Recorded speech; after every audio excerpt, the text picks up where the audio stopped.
જો 1 લાખ રૂપિયા 5 વર્ષ પહેલા ઇન્વેસ્ટ કર્યા હોતે તો તે આજે વધીને 2.61 લાખ રૂપિયા થઈ ગયા હોતે. અને આ તો આપણે જો સૌથી ખરાબ રિટર્ન આપવાવાળા ફંડમાં ઇન્વેસ્ટ કર્યું હોતે તો હવે વિચારો, જો તમે બેસ્ટ પરફોર્મિંગ મિડ કેપ ફંડમાં રોકાણ કર્યું હોતે તો આજે તમારી પાસે કેટલા પૈસા હોતે. દોસ્તો, આ માત્ર આંકડાનો ખેલ નથી. આ તમારા સપનાઓ, તમારા ગોલ્સ અને તમારા ફાઇનાન્શિયલ ફ્યુચરની જર્ની છે. હેલો અને welcome the Rathod wealth show પર, જ્યાં અમે રોકાણ અને પર્સનલ ફાઇનાન્સના બેસિક્સ વિશે વાત કરીએ છીએ. આજના વિડીયોમાં અમે વાત કરીશું 2025માં રોકાણ કરવા માટેના 5 બેસ્ટ મિડ કેપ ફંડ વિશે, જે તમારા ભવિષ્યને નવી ઊંચાઈ સુધી લઈ જઈ શકે છે. તો ચાલો શરૂ કરીએ. તો સૌથી પહેલા સમજીએ કે મિડ કેપ ફંડ શું છે, તેમાં કોને રોકાણ કરવું જોઈએ અને કોને રોકાણ ના કરવું જોઈએ. મિડ કેપ ફંડ એક એવો ફંડ છે જે દેશની મિડ સાઇઝ કંપનીઓમાં રોકાણ કરે છે.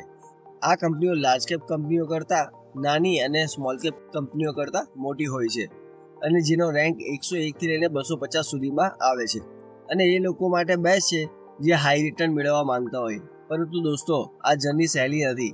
આ ફંડ લાંબા ગાળામાં વધુ રિટર્ન આપી શકે છે, પરંતુ તેમાં વધુ રિસ્ક પણ છે. અને જો માર્કેટ ખરાબ પરફોર્મ કરી રહ્યું હોય તો આ ફંડ પણ ખરાબ પરફોર્મ કરી શકે છે. તો તમારે વિચારવું પડશે કે શું તમે આ રિસ્કને તમારા ફાઇનાન્શિયલ ગોલ માટે સહન કરવા તૈયાર છો. જો તમે એગ્રેસિવ ઇન્વેસ્ટર છો અને 7 કે તેથી વધુ વર્ષ માટે ઇન્વેસ્ટ કરવા માંગો છો તો આ ફંડ તમારા માટે બેસ્ટ ફંડ છે. તો ચાલો જોઈએ કે અમે આ ફંડને કેવી રીતે સિલેક્ટ કર્યા. આ ફંડને રિટર્નની કન્સિસ્ટન્સી અને ડાઉનસાઇડ પ્રોટેક્શનના આધારે સિલેક્ટ કરવામાં આવ્યા છે. છેલ્લા 10 વર્ષ એટલે કે નવેમ્બર 2014 થી નવેમ્બર 2024 સુધીના બધા જ મિડ કેપ ફંડના 7 વર્ષના રોલિંગ રિટર્નને એનાલાઇઝ કર્યા. મિડ કેપમાં કુલ 29 ફંડ છે. જ્યારે અમે 7 વર્ષ રોલિંગ રિટર્ન જોયા ત્યારે તેમાંથી 8 ફંડ એવા હતા કે જેઓ 7 વર્ષથી ઓછા ટાઈમ ફ્રેમના હતા, જેથી તેને અમે ફિલ્ટર આઉટ કરી દીધા. રોલિંગ રિટર્ન મેથોડોલોજી એટલે કે એક ફંડનું 7 વર્ષનું રોલિંગ રિટર્ન જો 17.5% છે તો તેનો અર્થ છે કે 2014 થી 2024 વચ્ચેના 10 વર્ષના સમયગાળામાં દરેક 7 વર્ષના સમયગાળામાં 2465 રોલિંગ રિટર્ન આવ્યું. પછી આ બધા જ રિટર્નનું એવરેજ એ આ ફંડનું 7 વર્ષનું રોલિંગ રિટર્ન થયું. અને જો તે 17.5% છે તો તેનો અર્થ છે કે ફંડ કન્સિસ્ટન્ટ સારું પરફોર્મ કરી રહ્યો છે. હવે રિસ્ક ગણવા માટે અમે દરેક ફંડના 3 વર્ષના અને 5 વર્ષના અપસાઇડ અને ડાઉનસાઇડ કેપ્ચર રેશિયોને જોયા. અપસાઇડ કેપ્ચર રેશિયો દર્શાવે છે કે ફંડે માર્કેટમાં કેટલું વધારે રિટર્ન આપ્યું છે, જ્યારે ડાઉનસાઇડ કેપ્ચર રેશિયો દર્શાવે છે કે ડાઉન માર્કેટમાં ફંડે એના બેન્ચમાર્ક કરતાં ઓછું પરફોર્મ કર્યું છે કે નહીં. જે ફંડનું 3 વર્ષ અને 5 વર્ષનું અપસાઇડ અને ડાઉનસાઇડ કેપ્ચર રેશિયો 1 થી વધુ હતું તેને અમે ફિલ્ટર આઉટ કરી દીધા. આ પ્રમાણે 7 ફંડની લિસ્ટ આવી. પછી મેં બીજા 2 ફંડ હટાવ્યા કારણ કે તેઓ છેલ્લા 7 વર્ષમાં એએમસી મચ જેવી ફંડામેન્ટલ ચેન્જમાંથી પસાર થઈ રહ્યા હતા. દોસ્તો, જ્યારે અમે વાત કરીએ છીએ રિસ્કની, તો અમે એ વાતનું પણ ધ્યાન રાખીએ છીએ કે આ બધા ફંડ માર્કેટના ટફ ટાઈમમાં કેવું પરફોર્મ કરે છે. દરેક ઇન્વેસ્ટમેન્ટ જર્નીમાં અપ્સ અને ડાઉન્સ હોય છે. એટલા માટે અમે એવા ફંડને સિલેક્ટ કર્યા છે જે રિસ્કને મેનેજ કરીને કન્સિસ્ટન્ટ સારું રિટર્ન આપી રહ્યા હોય. તો ચાલો જોઈએ કે કયા છે આ 5 બેસ્ટ મિડ કેપ ફંડ. પહેલું, HDFC mid cap opportunity fund. આ ફંડ 2007થી મેનેજ કરવામાં આવે છે અને આ આપણા લિસ્ટનું સૌથી મોટું મિડ કેપ ફંડ છે, જેમાં 75,000 કરોડ રૂપિયા મેનેજ કરવામાં આવે છે. આ ફંડનું 7 વર્ષનું રોલિંગ રિટર્ન 17.9% છે.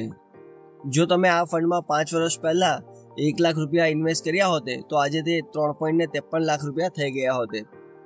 એવી જ રીતે જો તમે 10 વર્ષ માટે દર મહિને 10,000 રૂપિયા આમાં ઇન્વેસ્ટ કર્યા હોતે તો આજે તે 38.6 લાખ રૂપિયા થઈ ગયા હોતે. બીજું છે કોટક ઇમર્જિંગ ઇક્વિટી ફંડ. આ ફંડ આપણા લિસ્ટનું 2nd નંબરનું સૌથી મોટું ફંડ છે, જેમાં 50,000 કરોડ રૂપિયા મેનેજ થાય છે. આ ફંડનું 7 વર્ષનું રોલિંગ રિટર્ન 18.9% રહ્યું છે.